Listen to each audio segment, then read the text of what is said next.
माझ्या महाराष्ट्र सैनिकांनी ज्यांनी रेल्वेसाठी आंदोलन केलं आणि ज्याच्यामधनं रेल्वेमध्ये मराठी मुलं जिथे नोकऱ्यांना लागायला लागली, मराठीमध्ये परीक्षा व्हायला लागल्या, हा मला असं वाटतं माझ्या महाराष्ट्र सैनिकाचं सर्वात महत्वाचं काम आहे, मोठं काम आहे.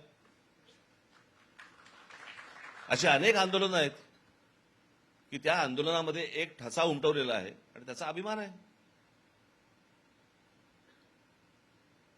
उत्तम काम केलेलं आहे आणि करतायत, करत राहतील निश्चित.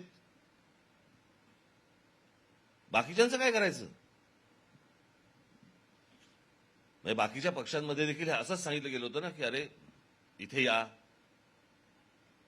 आपण चांगले दिवस आणू. मग दिवस गेले आणि दिवस गेल्यानंतर मग त्यांना दिसलं की व्यासपीठावर वेगळीच पोरं आहेत.